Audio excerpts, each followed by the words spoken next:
Alhamdulillah hamdan katsiran thayyiban mubarakan fi kama yuhibbu rabbuna wa yarda.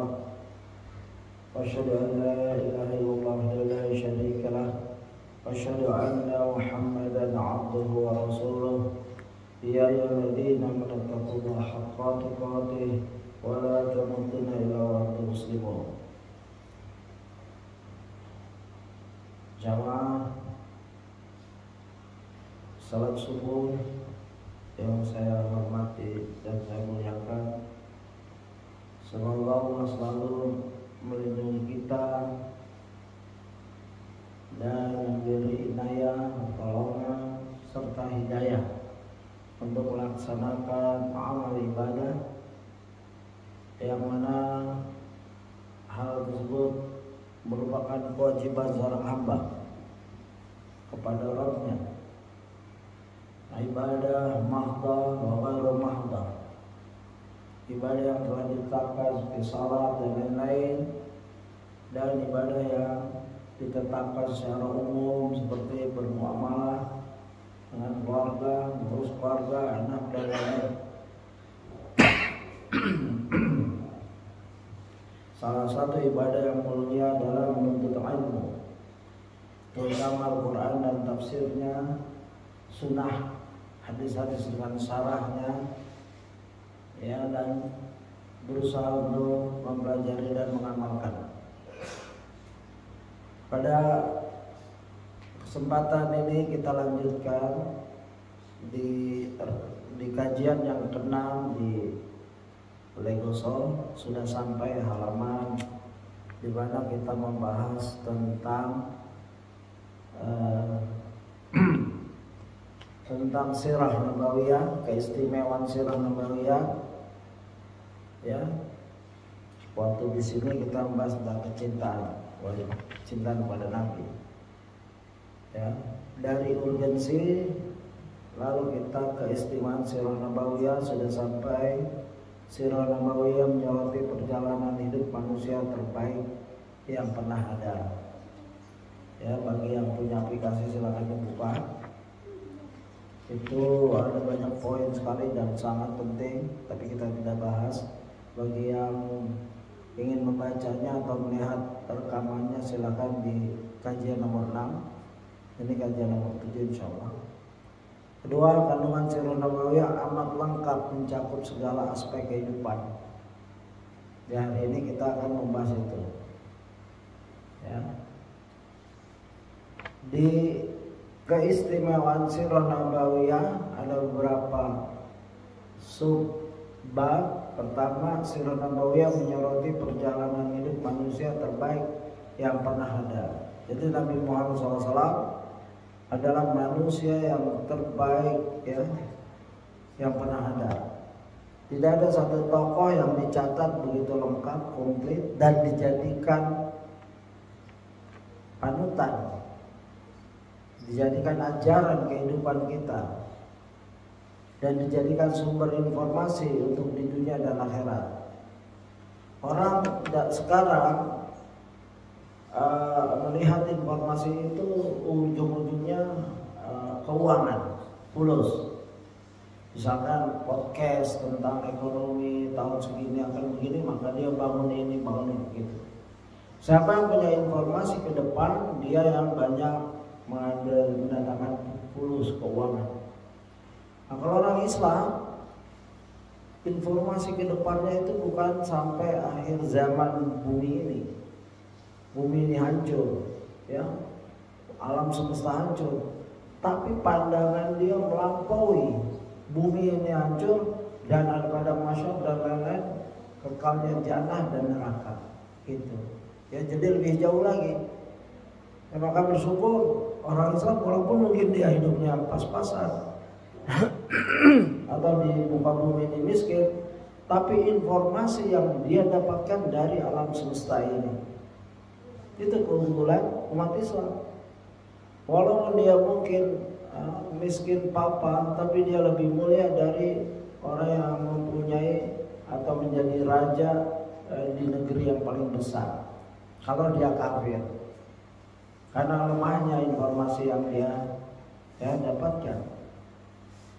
Mereka juga berusaha mencari informasi. Oleh sebab itu, kenapa Heraklius jadi raja? Karena dia cerdas dan dia tahu informasi bahwa Nabi akan datang, Nabi akhir zaman akan datang.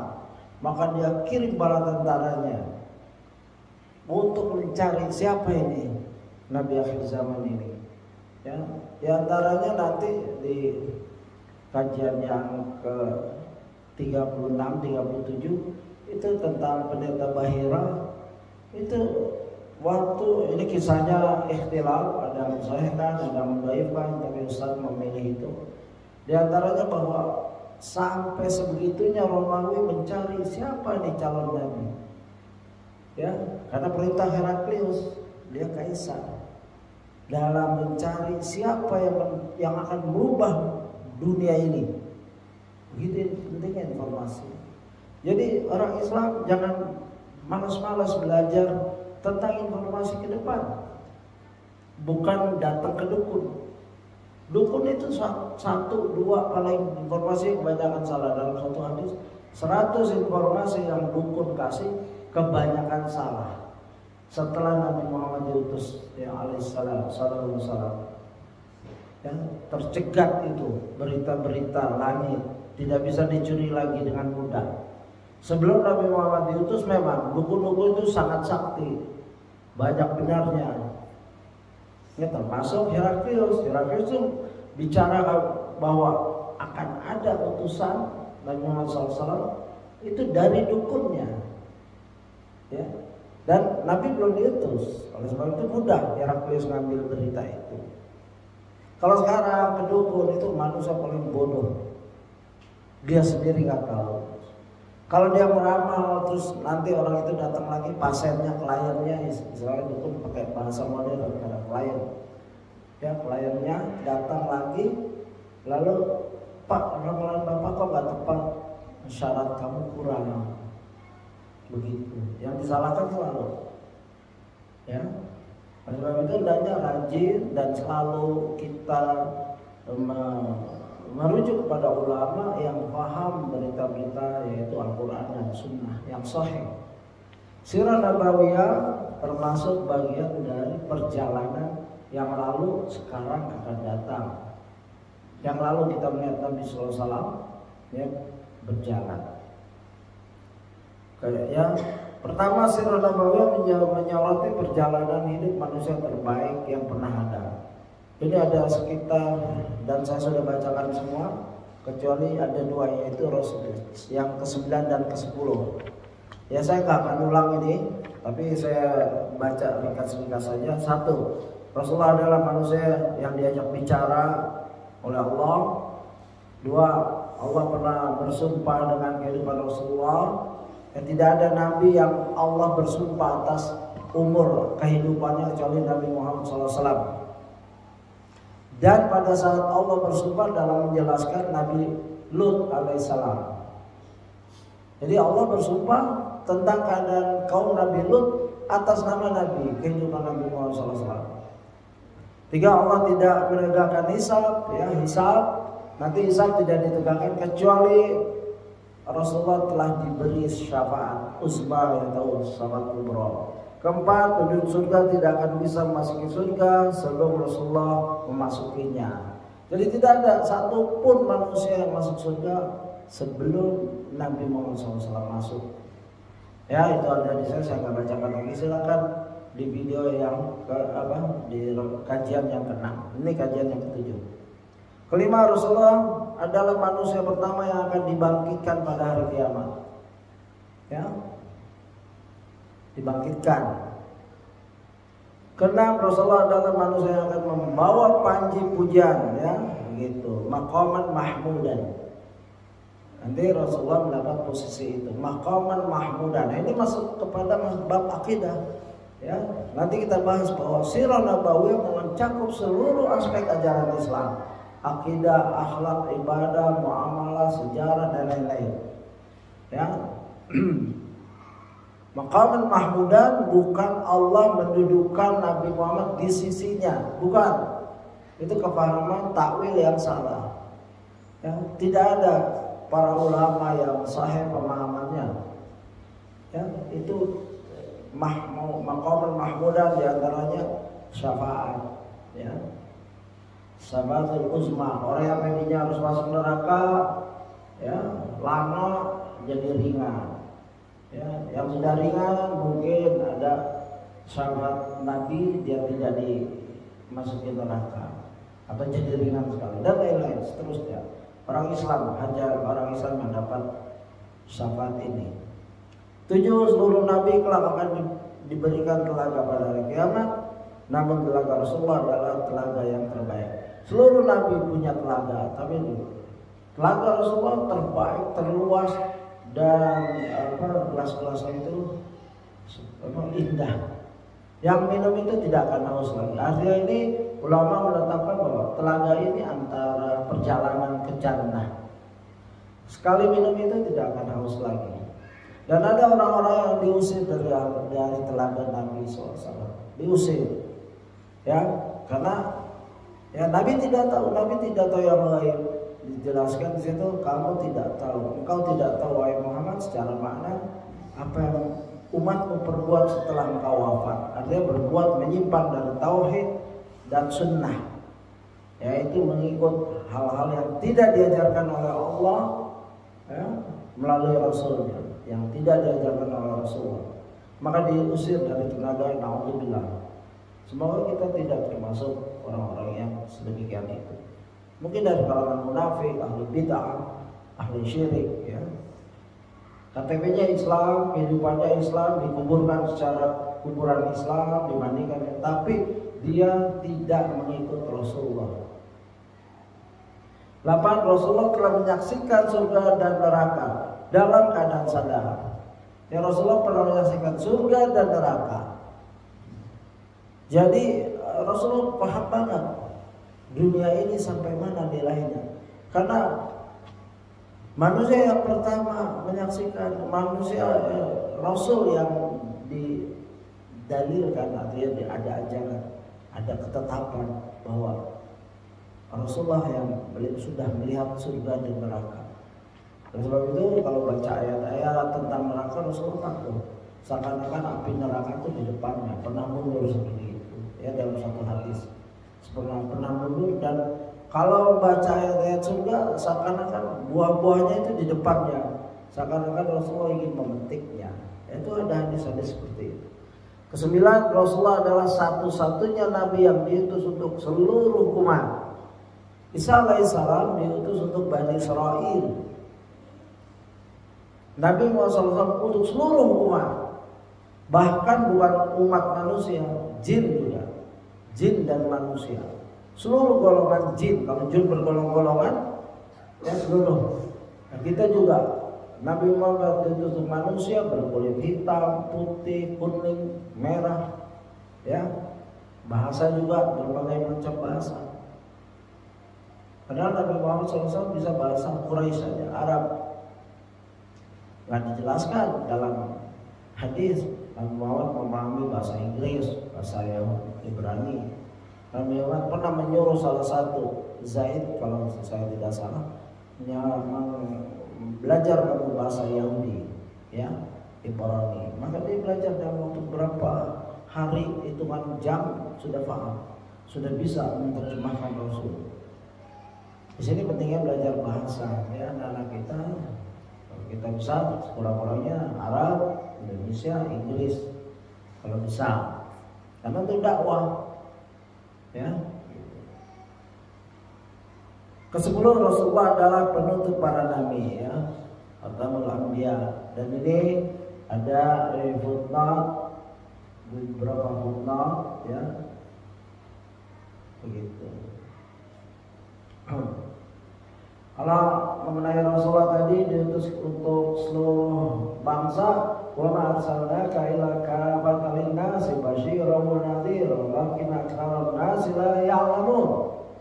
Ya, Quran surat Saba ayat 28. Dan kami tidak mengutus kamu melainkan kepada umat manusia seluruhnya sebagai pembawa berita gembira dan sebagai pemberi peringatan.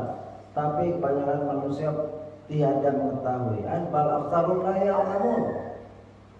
Kebanyakan manusia itu lengah, bodoh, jahil, tidak mengetahui misi Nabi, ya, tidak mengetahui sosok seorang figur yang begitu agung, ya. Dan di sini juga ayat tadi bilang bahwa ya nadhiran, basyiran wa nadhiran. Basyir berita gembira, jannah, ampunan, ridha Allah, dihapusnya dosa walaupun numpuk seperti buih di laut. Begitu itu basyir, itu berita-berita gembira. Walaupun orang telah mengerjak membunuh 100 orang, tapi dia mati dalam tauhid taubat, ya, dalam satu hadis diampunkan oleh Allah selagi masih bertaubat. Ya, tapi jangan dari hadis ini, oh nanti saya tobat bunuh orang satu-satu, ya nggak boleh berpikir seperti itu. Belum tentu kesempatan kita seperti orang yang telah membunuh 100 itu hadis sahih. Jangan meniru perbuatan buruknya, ya. Belum tentu kita habis bunuh nggak ditangkap, belum tobat sudah dibunuh lagi sama orang. Bisa kayak gitu, mati dalam keadaan telah membunuh orang. Karena dalam satu hadis qatilu wa muqatil finnar, ma'anal hadis, yang membunuh dan yang terbunuh di dalam neraka. Sahabat bertanya, kenapa ya Rasulullah? Karena yang membunuh ini udah niat ngebunuh, jelas. Yang dibunuh dia juga niat ngebunuh, sudah niat mau ngebunuh lawannya. Begitu. Ini pembunuhan yang bukan perang, ya, bukan jihad. Pembunuhan yang misalkan karena tersinggung dan lain-lain, itu tidak boleh. Tadi juga Nabi Muhammad itu sekali-kali bukanlah bapak dari seorang laki-laki di antara kamu, tapi dia adalah Rasul dan penuntut nabi-nabi, dan adalah Allah Maha mengetahui segala sesuatu dalam surat Al-Ahzab. Maka Muhammadun aba hadin min rijalikum walakin Rasulullah wa khataman nabiyyin wa kana bi kulli syai'in alima. Ya, Nabi itu bukan bapak, ya, bukanlah bapak dari seorang laki-laki di antara kamu, tapi dia adalah Rasul. Lebih dari itu, ya, Nabi itu bukan sekedar bapak, ya, Nabi punya anak, Fatimah dan lain-lain, Ibrahim, ya, Qasim dan lain-lain. Tapi Nabi Muhammad SAW lebih dari itu, ya, dan Nabi terakhir. Jadi ajaran Ahmadiyah yang sesat melanggar ayat ini. Ajaran Ahmadiyah menyatakan bahwa Nabi terakhir adalah Ahmad, ulama Ahmad yang mati di toilet, buang-buang diare. Ada Nabi kayak gitu, ya, ada Nabi seburuk itu akhlaknya. Bahkan di antara berita-berita kalau baca ulama mengarang tentang Ahmadiyah itu buruk sekali, ya, kehidupan, ya, buruk sekali. Begitu. Ya, kita masuk pada itu, kita tutup pada nomor 10. Rasulullah adalah penutup para nabi. Yang kedua, masalah keistimewaan sirah. Jadi pelajaran kita, ya, intinya kalau tadi hanya mengulang sirah, keistimewaan sirah nabawiyah. Yang kedua adalah kandungan sirah nabawiyah amat lengkap, mencakup segala aspek kehidupan.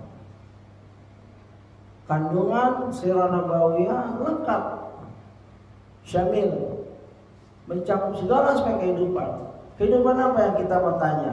Pasti Nabi pernah melaluinya. Ya, jadi jangan merasa, oh kayaknya saya yang paling diuji nih. Ya, begitu baca kisah Nabi ujiannya, ya Allah berat sekali. Kayaknya saya dai yang paling diuji nih. Kalau seorang dai mungkin pernah diusir, mungkin pernah mengisi kajian nggak ada satupun yang hadir, ya, mungkin tembok aja, ngomong sama tembok gitu, ya nggak apa-apa. Ada ulama besar, nggak ada yang dengerin, ya, tetap Ditanya, ya Syekh, kan nggak ada orangnya. Nah, kamu tetap hadir. Ya, ini jangan sekedar menjawab nanti di akhirat. Hal balikta. Apakah kau sudah sampaikan? Balik itu ya Allah, aku setelah sampaikan. Itu tuh ulama besar di Saudi Arabia dan pernah difoto. Saya lihat fotonya. Seorang ulama, kita kenal ulamanya. Gak ada yang dengerin. Begitu. Tapi dia tetap konsisten. Jalan terus. Kalau di Indonesia ini termasuk kajian apa saja banyak. Kalau di Australia, waktu saya di Australia, kalau kajian kayak gini paling 2 orang, 3 orang. Karena Muslim sangat minoritas. Ya kalau ini udah Masya Allah banyak sekali. Dan andaikan sedikit kan ada malaikat, ada jin. Jin kadang-kadang mendengar. Ya, diberitakan bahwa jin mendengar kajiannya Syekh bin Baz. Begitu. Tapi saya nggak tahu, yang Muslim lain tidak tahu. Jadi jangan khawatir. Ya. Baik, kita masuk. Kandungan sirah nabawiyah amat lengkap mencakup segala aspek kehidupan. Kehidupan Rasulullah SAW dibahas secara lengkap dalam sirah nabawiyah sejak kelahiran hingga wafatnya beliau SAW. Jadi sejak kelahiran, bahkan sebelum lahir, bahkan di fit Taurat wal Injil, ya, ismu Ahmad dalam surat Sabi Ismail Sabahalillahi, ismu Ahmad, namanya dia Ahmad. Jadi boleh menamakan anak Muhammad, Ahmad, itu sama, satu nama, ya, gitu. Dan itu sebelum lahir lagi, jauh sebelum lahir, ya, di Taurat dan Injil. Bukan Nabi saja, bahkan sahabatnya jadi disebutkan, apalagi Nabi. Ya, masaluhum fit Taurat wa masaluhum fil Injil dalam suratul Fat.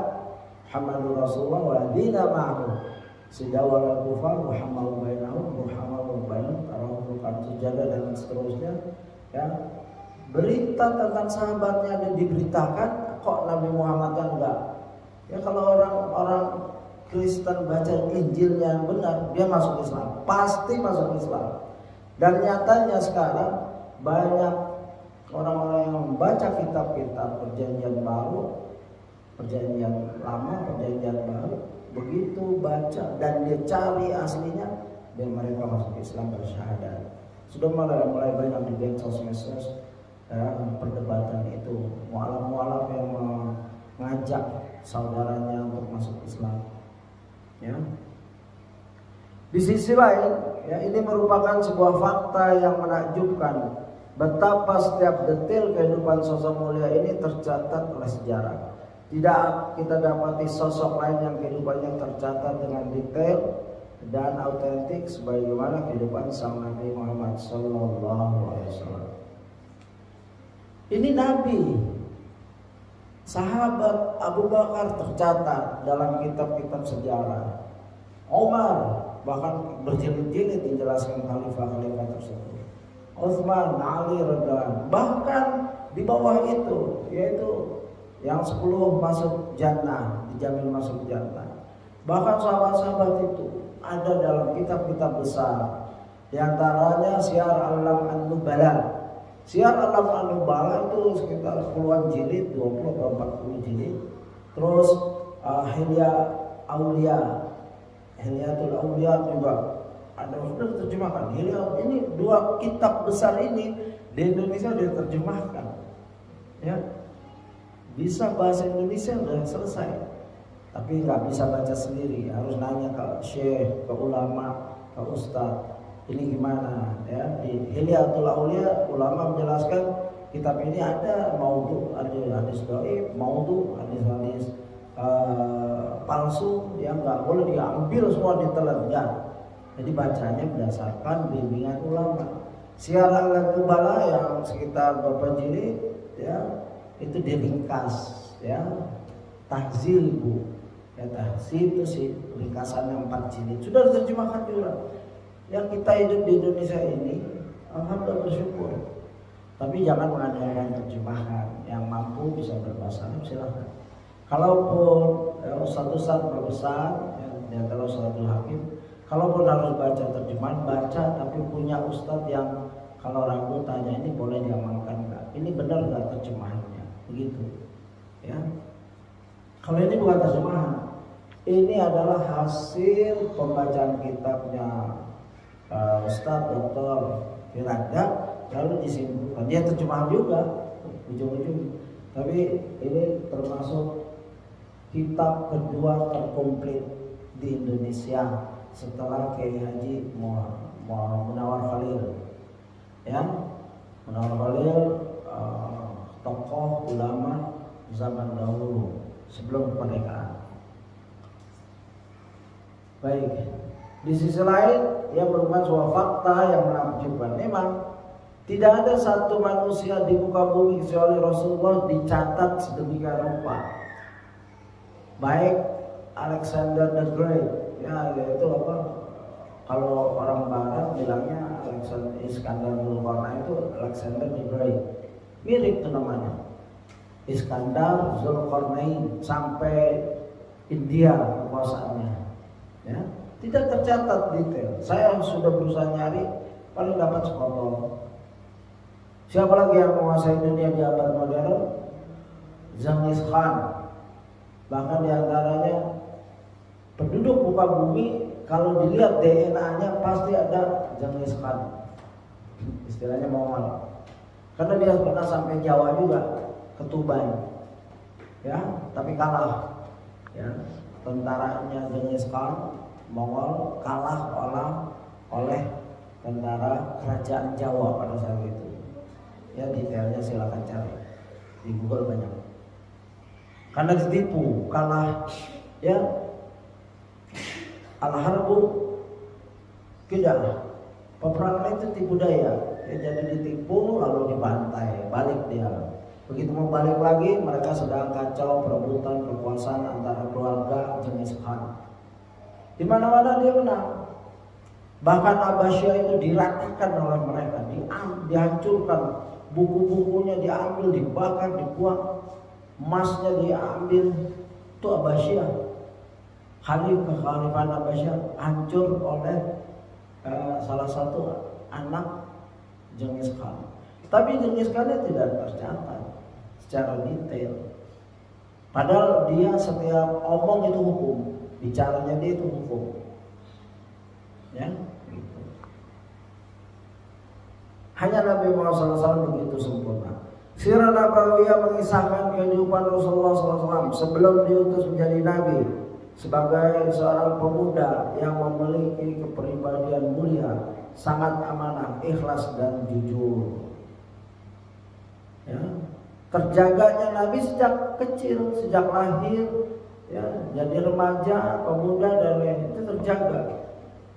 Dan sudah mulai tumbuh sifat, ya. Makanya kalau anak-anak kita dari kecil terjaga lebih baik, ya, jangan dibebaskan, dijaga akhlaknya, tingkah lakunya. Karena orang-orang seperti Imam Nawawi itu mempunyai tabiat kealimannya dari kecil. Dia nangis kalau diajak main sama temannya, nangis. Ya. Ibnu Taimiyah pernah dijanjikan oleh pamannya, kalau engkau hafal ini itu, aku belikan mainan ini. Aku tidak menghafal untuk itu. Itu ilham-ilham yang Allah kasih, padahal belum balik lagi. Ya. Imam Syafi'i dulu jago syair, lalu dipecut sama seorang di belakang. Pemuda seperti kamu tidak pantas bersyair. Lalu dia merenungkan, akhirnya dia merujuk belajar ilmu. Nah, makanya anak-anak kita memang kita harus didik ya dari awal. Kalau kita udah lambat ya oke lah kita bapaknya, ya. Tapi anak-anak kita kalau kita paham, kita jaga bergaulnya sama siapa, bacanya apa, semampu kita. Memang berat sekarang di zaman medsos, ya. Zaman medsos menjaga anak double, harus paham. Tapi itu walaupun berat kita usahakan dan doa. Usaha doa, ya. Usaha yang keras, doa yang rajin. Bangun malam mendoakan anak istri, mendoakan diri anak istri. Ya. Karena anak kita gak ada jaminan. Seperti Nabi Nabi dijaga Allah langsung. Tidak pernah maksiat Nabi. Ya. Kedua, juga bagaimana kehidupan beliau dalam ruang lingkup keluarganya. Nah, setelah dewasa, beranjak dewasa, ya, punya keluarga, punya anak, semua tercatat. Ini masih mukadimah ya kita, jadi nggak didetailkan oleh Ustadz. Ya. Bagaimana beliau SAW merupakan seorang suami yang sempurna bagi istri-istrinya, dan juga bagaimana beliau SAW merupakan sosok ayah yang amat baik bagi anak-anaknya. Ya. Suami yang baik untuk istri-istrinya, bapak yang baik untuk anak-anaknya. Kalau kita melihat seorang, pasti kita kecewa di muka bumi ini yang sekarang. Hatta ulama, kalau pedoman kita seperti ulama ini, tapi cewek sedikit. Kalau ulama memang, karena ulama berusaha, ulama Rabbani berusaha ikut pribadinya, ikut Nabi, walaupun masih ada kekurangan. Ustadz dai yang benar, ya, dia berusaha walaupun lebih banyak lagi kekurangannya, ya, begitu. Kalau mereka saja yang berusaha ngikut Nabi banyak kekurangan, ya apalagi yang memang nggak berusaha. Nabi lewat sejarah Nabi, baca setahun sekali, lewat begitu saja. Ya sudah, siapa yang dia ikut? Ya. Pada sirah Nabawiyah akan dikisahkan bagaimana Rasulullah SAW berperan sebagai guru yang membimbing murid-muridnya, yaitu para sahabat. Rasulullah guru yang Masya Allah, ya, istilahnya sempurna dan mengajar kapan saja. Ya. Dalam satu hadis dijelaskan, kuntu radifan hadis Mu'adz bin Jabal dijelaskan, Rasul, aku sedang bonceng dengan Rasulullah. Lalu beliau bertanya, Atadri ya Mu'adz haqqullah 'alal ibad wa haqqul 'ibad 'ala Allah. Wahai Mu'adz, kamu tahu enggak? Padahal sedang naik keledai. Jadi nggak nunggu majlis, ya. Lagi sholat saja beliau ngajar. Di mana salah seorang, ya, pembantunya, yaitu Anas kalau nggak salah, sholat berjamaah waktu sholat malam, dia lihat Rasulullah bangun, dia bangun. Itulah seorang anak yang dekat dengan Rasulullah, pasti terpanggil. Rasulullah nggak bangunin, dia tahu ini anak mungkin manggil, tidur nyenyak. Tapi lihat Rasulullah sholat, dia ikut di sebelah kiri. Lalu ditarik telinganya dengan lembut, dipindahkan sebelah kanan. Lagi sholat aja bisa ngajar. Dan jadi kita untuk nyontohnya gimana?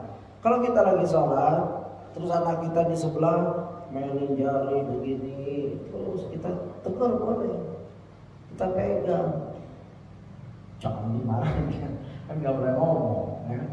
Tutup tangan, gerak itu boleh, pegang begini dengan lembut. Nanti dia stop, nanti dia main lagi. Dia gerak sana situ boleh bergerak, kita panggil, ambil, ya, gitu. Itu contoh yang boleh kita terapkan, ya, dengan ilmu. Jangan kaku, khusyuk, padahal sebelahnya begini-begini anak. Enggak akan khusyuk kita. Tapi nggak boleh juga kita usir. Besok kamu nggak usah sholat lagi, mengganggu ayah. Ini nggak benar. Biarkan anak sholat dengan keadaan seorang anak. Dia mainin jarinya, dia mainin, dia nengok cari temannya, ya kan? Ada kan anak-anak di situ kayak gini. Anak-anak di sini kayak gini kan? Bukan ada, banyak, hampir semuanya. Tapi dengan lembut kita, ya, belokin lagi kepalanya, ya, gitu. Nggak apa-apa, nggak mengganggu, nggak membatalkan. Gerak itu nggak membatalkan sholat kita, ya. Ada mazhab berkata 3 kali gerak batal. Ini pemahaman yang sempit. Rasulullah tarik, muterin ke sini, ya. Terus ada berita hadis, jika engkau sholat lalu ada hewan-hewan yang bayangkan ular, tikus, bunuhlah, lalu sholat lagi, ya, begitu. Jadi ilmu itu akan meluaskan sikap kita, akan memudahkan beribadah dengan ilmu. Misalkan kita lagi sholat, HP bunyi, tenang aja, dianya khusyuk, yang lain nggak khusyuk, imamnya juga nggak khusyuk, matikan HP-nya, nggak usah dilihat, ya. Nggak usah dilihat WA-nya apa, gas habis, astagfirullah. Jadi imam lihat gas habis, panik langsung, hilang semua itu bacaan. Lihat saja, matiin langsung. Kalau tanpa lihat bagus, masukin lagi, salat lagi. Ya, ini ada fikih memegang HP di salat. Kadang-kadang kita lambat, HP belum kita matikan karena kita terlambat, langsung masuk sholat, tenang. Lalu HP bunyi karena walaupun tulisan di mana-mana, imam juga mengumumkan, kita lupa, nggak apa-apa, ya begitu. Dan setelah ada seorang ustadz menyontohkan bagus sekali, dan bahkan dia bawa atar, ya. Selesai sholat, orang yang ada kesalahan uzur ini mungkin dia tahu, tapi dia lupa. Siapa saja bisa lupa. Ya, lepas sholat, jangan langsung semua ke arah dia melototin. Jangan, dia lupa. Emang kita nggak pernah lupa. Belakang aja nggak dengar, belakang fokus dikit. Nggak usah nyari-nyari. Siapa itu tadi yang HP-nya bunyi? Semua kayak mau mukulin dia. Ya, tenang aja. Ini akhlak-akhlak yang akan dibimbing kita kalau kita baca Sirah Nabawiyah. Nah, akhirnya besoknya dia nggak mau salat lagi di masjid itu. Jangan kita menghukumi orang yang lupa dengan kejam. Nah, boleh dibilangin satu orang saja, bilangin, atau imamnya. Mas, lain kali kalau dikontrol ya HP-nya, begitu. Ya ini. Pada Sirah Nabawiyah akan diusahakan bagaimana sosok Rasul sebagai pemimpin suatu negara yang amat dikdaya. Ya. Jadi Rasulullah tadi sebagai guru yang paripurna seluruh aspek. Ya, dalam mencontohkan, bayangkan dalam kajian, tentu ada orang buang air di masjid ini, pasti kita panik kan. Zaman itu Rasulullah kejadian. Lagi kajian, tahu-tahu ada badui yang buang air kecil di masjid Nabi, masjid Nabi. Dan ini bukan masjidnya Balak, bukan. Masjid Nabi dikencingin sama badui. Sahabat langsung ingin menyerang. Ya, da'u yang kita sudah bahas. Itu contoh guru. Sempurnanya Nabi sebagai guru. Ya, banyak sekali nanti kita akan dapatkan di kitab-kitab seperti ini. Pada Sirah Nabawiyah akan dikisahkan bagaimana sosok Rasulullah sebagai pemimpin suatu negara yang amat dikdaya. Rasulullah itu bukan guru saja untuk masyarakatnya, tapi pemimpin perang, pemimpin kenegaraan. Masjid beliau ya dijadikan untuk tempat musyawarah, ya, untuk membagi-bagi ghanimah. Ghanimah itu sampai sepenuh rumah kadang-kadang emas. Ya, Rasulullah pernah membagi mu'alaf para suku 300 onta. Ya, tapi ingat, yang Nabi bagikan bukan karena keimanan, bukan karena kecintaan Nabi bukan ukuran itu. Justru yang Rasulullah cintai nggak dibagi. Maksudnya apa? Kaum Ansar dan Muhajir. Ya, Rasulullah bagi semuanya kepada kaum Muhajir. Lalu kaum Ansar sedih. Ya, dalam kisah pembagian, ya begitu. Itu kepala negara begitu. Ya, apakah engkau tidak ridho mereka mendapat harta, engkau pulang bersamaku? Ya, jadi Nabi bersama kaum Ansar. Ya enggak seharusnya. Misalkan sama anak-anak juga gitu, kasih tahu, aku memberi kamu karena kamu sudah dewasa, nggak harus dapat kayak gini lagi. Biarkan ada yang masih begitu. Ya boleh seorang tidak memberi rata, ya, tapi bagusnya rata kalau anak ya rata. Tapi kalau kawan dan lain-lain itu melihat dakwah maslahatnya. Mungkin dia baru jamaah di masjid, perlu pendekatan, silahkan kasih hadiah dan lain-lain. Ya itu semua Rasulullah sebagai pemimpin perang. Tidak mudah memimpin perang yang membawai batalion. Ya, bahkan Rasulullah memimpin perang melawan Romawi sudah mulai, Persia sudah. Dan karena Rasulullah adalah pemimpin perang dan pemimpin negara adikuasa, ya, pada saat itu Rasulullah belum punya tentara yang begitu canggih seperti Persia dan Romawi pada saat itu. Urutannya Romawi, Persia, dua kekuasaan ini. Cina tidak tercatat, mungkin sudah ada kerajaan-kerajaan tapi kecil. Dunia dibagi dua, ya, apa namanya, superpower, Romawi dan Persia. Tapi Rasulullah masih sederhana, ya, masih sederhana kekuasaan dunianya. Cuma nulis surat saja, ya.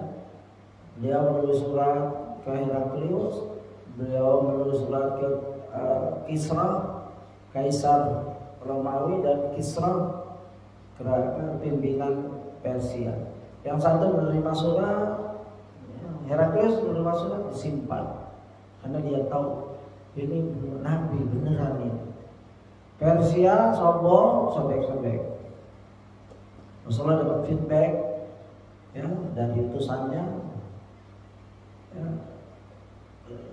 Nabi menyatakan niscaya Allah akan merobek-robek kerajaannya, kekaisaran Kisrahnya. Benar, ya. Utusannya masih di sini, ya, pernah ketemu lagi utusannya, dipanggil kan, utusan Persia ini datang untuk Nabi menyerahkan upeti, bukan menerima dakwah Nabi, bahkan menekan, kamu bayar ini. Kata raja, kamu sudah mati. Kaget mereka, karena Nabi dapat berita dari Allah, rajanya itu dibunuh sama anaknya, hancur kerajaannya, dan tidak bangkit sampai sekarang Persia, sampai sekarang. Tapi kerajaan Romawi masih ada sisa-sisanya, Prancis, bahkan surat Nabi terjaga, ya, maka kerajaannya terjaga walaupun nggak menerima dakwah Nabi. Begitu. Itulah kepala negara yang suratnya sangat berharga. Suratnya itu bukan nuklir. Rasulullah nggak pernah ngirim nuklir ke Persia. Satu nuklir belum ditemukan waktu itu. Cukup surat, ya, min Muhammad, ya, aslim taslam, menyerahlah, masuk Islamlah, kamu selamat. Bayangkan negara kecil, ya, dari gurun pasir mengancam superpower dengan surat tuh. Jelas kepala negara kita, kepala negara Islam pada saat itu, yaitu Nabi Muhammad SAW. Dan kita bagiannya, umat Islam itu bagiannya. Walaupun kita belum punya tokoh kepala negara saat ini seperti itu, tapi kita doakan terus, doakan pemimpin kita agar bisa meniru Rasul. Agar bisa meniru Rasulullah SAW, ya, gitu.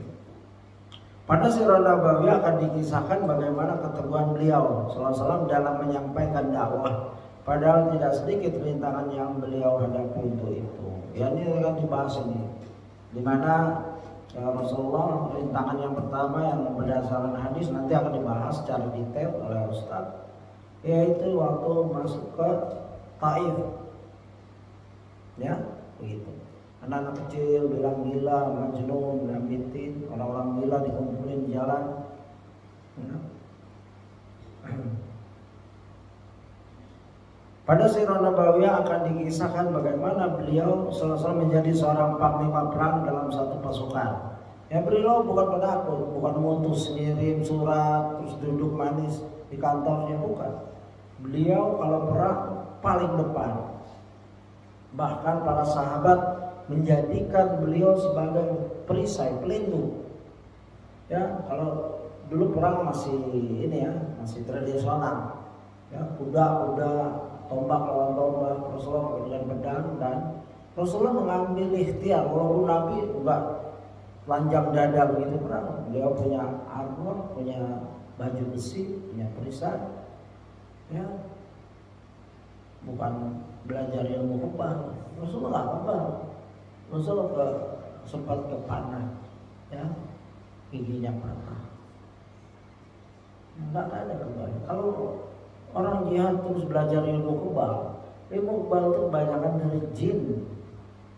Ya kalau yang masih ada ya dibuang, nanti susah itu sakaratul mautnya. Karena dia ada khodim yang berbaiat oleh tokohnya untuk mendampingi seseorang. Dimasukkanlah jin itu ke dalam tubuh dengan cara ini itu. Sebelum wafat itu harus hilang. Ya, seorang ini dia harus diruqyah. Dia boleh meruqyah diri sendiri sampai hilang benar-benar tanda-tanda bahwa dia masih ada kodim yang anti peluru, anti ini itu. Ya. Kalau emang takut bukan jangan jihad, di rumah aja. Di rumah aja bisa kepotong, menguris bawah. Ya. Dan ada kisah-kisah kayak gitu. Ya. Dahulu para pejuang merdeka ada yang seperti itu. Kita berdoa agar Allah maafkan, ampunkan. Mungkin belum sampai ilmu ke mereka. Dan saya pernah dengar langsung dari keluarga yang berjuang. Kami dulu sebelum juang menjumpa kiai, lalu didoakan makan pisang, habis itu dites bacok. Ya, mempan enggak, cuman biru-biru, sakit juga. Dan ada temannya percaya banget, ya, dia takbir normal ketembak kena. Ya, ini dari orang dekat saya. Ya, semoga Allah ampunkan yang kena kebodohan, kejahilan. Kalau kita nanti mungkin negara Indonesia memanggil kita untuk jihad, ya jalan. Nggak usah nyari dukun, nggak usah nyari jalan. Bismillah. Orang kita mau syahid loh. Ya sakit. Orang syahid itu bangga dengan keadaan dia syahidnya nanti.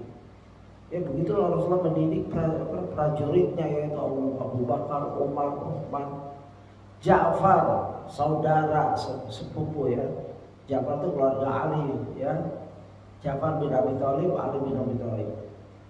Dikabarkan Rasulullah waktu beliau jadi komandan, megang bendera ditebas tangannya sebelah, tinggal sebelah, ditebas lagi, lalu digigit benderanya itu. Pemegang bendera nggak boleh mundur, maju, dan dia nggak megang pedang, pegang bendera, begini aja. Lalu ditebas kiri, pegang ketah tangan, tebas kanan dia pegang, dia gigit, ya. Sampai hancur ya tubuhnya itu. Nah itulah anak buah istilahnya prajurit Rasulullah SAW. Begitu gagah beraninya, ya bukan belajar ilmu kebal, ya belum apa-apa udah takut ya. Orang belajar ilmu kebal udah penakut tuh, mentalnya sudah kalah. Masa mau jihad nggak mau luka. Lihat sahabat, ada dibelah, Hamzah dibelah oleh Hind, ya dibelah, bahkan hatinya atau jantungnya diambil untuk dimakan. Kata mau dikunyah tapi beritanya simpang siur, tapi memang dibelah. Sehingga Nabi bersedih hati oleh Aisyah, ya budak hitam Hind. Begitu. Nah, inilah Nabi mengajarkan yang benar dalam keadaan beliau panglima perang, ya, yang tidak ada takutnya. Intinya sirah nabawiyah meliputi seluruh aspek kehidupan sosial dalam bermasyarakat. Ini menjadikan beliau SAW sebagai teladan yang baik dan sempurna bagi siapa saja, baik itu pemimpin negara, dai, panglima, ayah, suami, teman, guru, dan yang lainnya, ya begitu. Ketiga, jaminan autentisitas sirah nabawiyah, jaminan kredibilitas, ya validitas. Artinya sejarah ini autentik, bukan dibuat-buat, ya. Bukan ada yang ngaku-ngaku apa turunan Nabi yang Isra Mi'raj 70 kali, dia bisa ngatiin neraka. Astagfirullah, nggak takut dia di hadapan Allah nanti ucapan-ucapan itu. Nabi aja nggak ada kata-kata ini. Berita itu harus solid, harus benar-benar dari Allah. Apalagi masalah akidah. Karena pengen mendapatkan uang dari manusia, dia jual, dia umbar kebohongan. Ya. Ini ada di negeri ini, orang-orang seperti itu. Neraka kalau bisa dia matikan, dia matikan. Tapi dia malu katanya. Alhamdulillah. Ya. Sirah Nabawiyah Muhammad SAW adalah sirah yang paling autentik serta paling mudah untuk dibuktikan keautentikannya di antara sejarah seluruh tokoh lainnya. Baik seorang nabi yang diutus ataupun manusia biasa yang membawa pembaruan tertentu. Sirah Nabawiyah telah sampai pada kita dengan metode ilmiah yang paling akurat, yang tidak meninggalkan ruang untuk keraguan sedikit pun, terutama pada peristiwa-peristiwa dan kejadian-kejadian yang utama dan penting. Ya, jadi sumber sirah ini autentik dari Allah dan dijaga. Allah ilhamkan ya kepada umat ini untuk menjaganya. Ada juga yang berkebablasan, ya, mencari barokah dari peninggalan, ya, peninggalan Rasul, sendalnya, jubahnya ini ada yang benar, ada yang tidak. Ya, bayangkan ada orang cium-cium sendal Nabi, padahal itu sendal Abu Jahal. Kan susah, nggak perlu seperti itu, kecuali memang di sendal Nabi, ya sudah. Hadis-hadisnya, pelajarannya Al-Quran itu yang perlu. Kalau peninggalan itu bisa otentik, bisa tidak, dan penuh dengan tendensius, seorang bisa menipu. Ya, ini kopiahnya Nabi, dicium-cium. Atau yang kopiah dia beli dari pasar Tanah. Jangan kayak gitu. Menuntut ilmu tuh ilmu. Andaikan benar, ya sudah. Kan 1, 2, 3 seluruh dunia. Wah, usah dikelilingin cari berkah, itu nggak benar. Ya, berkah itu ada di ajarannya. Betapa berkah Al-Quran, Sunnah, Sirah, ya, gitu. Dan tercatat, jangan khawatir, autentik. Kalau ini Quran, ini hadis sahih, ini yang hasan, ini yang dhaif, ini yang maudhu. Yang maudhu dikeluarkan dari sirah ini. Bagaimana Ustadz ini S1-nya hadis di Madinah, ya, beliau berusaha memilah-milih. Beliau katakan di mukadimahnya, ya, aku pilihkan hadis-hadis yang sahih. Tapi dalam sirah ada kelonggaran, tidak seperti akidah, ya. Akidah dalilnya qat'i, ya, dan lain-lain. Kalau sirah misalkan lemahnya tidak terlalu lemah dan tidak mengandung khurafat dan lain-lain, itu boleh diambil. Gitu. Sirah Nabawiyah telah sampai pada kita dengan metode ilmiah apa? Yaitu sanad, rantai sanad. Misalkan Rasulullah waktu muda seperti ini, itu dibicarakan sanadnya. Kalau setiap berita pakai sanad itu tebal bukunya. Karena kalau sanad ada 5, ya, dari fulan bin fulan begitu. Dan kitab-kitab sirah banyak. Imam Bukhari mempunyai Tarikh Kubra, ya, kalau saya tidak salah. Ya, banyak imam-imam ahli sirah begitu. Dan itu penuh sanad, ya, dari A, B, C, dan bahkan keautentikannya lebih mulia daripada Bible, ya, yaitu Injil, Taurat dan Injil sekarang ini. Taurat dan Injil tuh dikumpulkan setelah Isa alaihissalam wafat, ya, ratusan tahun setelah itu baru tersusun, ya. Kalau kita sejak Nabi, bahkan ada catatan tentang siapa yang ikut perang Badar, itu tercatat. Bahkan turunan kudanya dicatat, ya, Nabi silsilahnya, ya, dikawinkan dengan kuda lain begitu, ya. Kita nggak perlu yang seperti itu. Kita perlu akuratnya ini dalam rangka pelajaran, ya. Jadi semua tercatat secara ilmiah, begitu, ya. Ada footnote panjang sekali, saya akan bacakan tapi enggak semuanya karena footnote catatan kakinya saja sampai 2 halaman. Ya, saya bacakan sebagian saja dari sini yang jelas. Di mana Rasulullah SAW ya di sini dijelaskan tentang autentisitas, ya, begitu. Ya, saya bacakan ini. Tidak dipungkiri bahwa hadis-hadis yang lemah banyak tersebar dalam berbagai literatur sirah nabawiyah. Terlebih lagi hadis-hadis tersebut membuahkan suatu hukum yang bertentangan dengan hadis-hadis sahih, bahkan akidah yang menyimpang. Ibnu Adi rahimahullah meriwayatkan dengan sanad yang sahih dari Imam Ahmad bin Hanbal rahimahullah bahwa beliau pernah berkata, "Thalathu kutubin laisa laha usulun, al-maghaziyu wal malahimu wat tafsir." Ya, Imam Ahmad bin Hanbal, kita ingat ya, Imam Ahmad bin Hanbal salah satu tokoh hadis yang berhasil menghafal 1 juta hadis, alaf-alaf 1 juta hadis dihafal di hati beliau, di kepala beliau. Beliau punya musnad Imam Ahmad yang isinya sekitar 62.000 hadis bersanad, ada berulang, beda sanad tapi berulang matanya. Ya, sudah dicetak, sudah diterjemahkan juga, alhamdulillah. Ya. Ibnu Hajar rahimahullah menurut ini beliau menyatakan 3 buku yang tidak valid sanadnya. Ada 3 buku yang tidak valid sanadnya, tidak jelas, yaitu Sirah Nabawi, buku-buku malahim tentang fitnah dan peperangan akhir zaman, dan buku-buku tafsir. Artinya apa? Bukan semuanya tidak valid, artinya hati-hati di sini.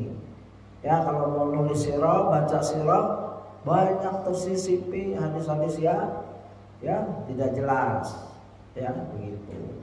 Malahim tentang fitnah, peperangan akhir zaman, dan buku-buku tafsir. Baca buku-buku tafsir juga hati-hati. Ya, kita baca seperti Ibnu Katsir yang sudah ditahqiq, ditakhrij, silahkan. Tahqiq itu diteliti lagi, takhrij, dikeluarkan hadis-hadisnya. Ya, ini dari ini nilai hadisnya. Ibnu Hajar rahimahullah mengomentari perkataan Al-Imam rahimahullah tersebut dengan berkata, jadi ada itu ucapan Imam Ahmad, lalu dijelaskan, disarah oleh Ibnu Hajar Al-Asqalani, Sahibu Fathul Bari. Ibnu Hajar ulama kaum muridnya Ibnu Taimiyah, muridnya Ibnu Katsir, ya. Itu ya tahun 700-an kalau nggak salah. Yang bagi an yudhafa ilaiha al-fadail wa hadhihi awliyatul ahadits ad-dha'ifa wal mawdu'ah idza kanatil umdatu bil maghazi ala mislil waqidi wa bi tafsiri ala misli muqatil, ya, wal kalbi wa fil malahim ala israiliyat wa ma fadailu fala tuhsakam wada rafidatu fi fadl ahli bait, ya. Dan hendaknya ditambahkan pula jenis kitab yang keempat, yaitu kitab-kitab fadail yang khusus menyebutkan keutamaan berbagai amal, ya, tempat atau sosok tertentu. Banyak hadis-hadis fadail ini lemah, bahkan maudhu, hati-hati. Keempat jenis kitab ini amat syarat akan hadis-hadis yang lemah dan palsu. Jika yang menjadi rujukan utama dalam sirah dalam perawi semisal Al-Waqidi yang dinilai matruk itu ditinggalkan oleh para ahli hadis. Jika yang menjadi rujukan utama dalam tafsir seperti Muqatil, yaitu Muqatil bin Sulaiman yang dinilai matruk, ya, bukan Muqatil bin Hayyan. Muqatil ada 2, ada bin Sulaiman, ada bin Hayyan yang thiqah. Jadi kalau baca tafsir terus dari Muqatil, lihat ini Muqatil bin Hayyan atau bin Sulaiman, ya. Dan Al-Kalbi yaitu Muhammad bin Sa'ib Al-Kalbi yang muttaham bil kadzib, yang dikenal sebagai orang yang pendusta. Dan juga menjadi rujukan utama dalam malahim adalah berita-berita Israiliyat. Malahim fitnah akhir zaman, jangan ngambil berita Israiliyat. Berita Israiliyat yang sumbernya dari kitab Taurat, Injil dan lain-lain yang masuk ke ajaran umat Islam yang lemah.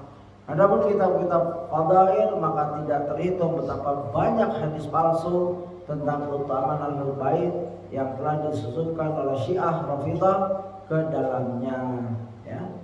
Jadi kaidah belajar itu punya cara sendiri, metode sendiri. Enggak semua buku kita baca, enggak semua buku kita ambil dan pelajari dan amalkan. Bahaya itu.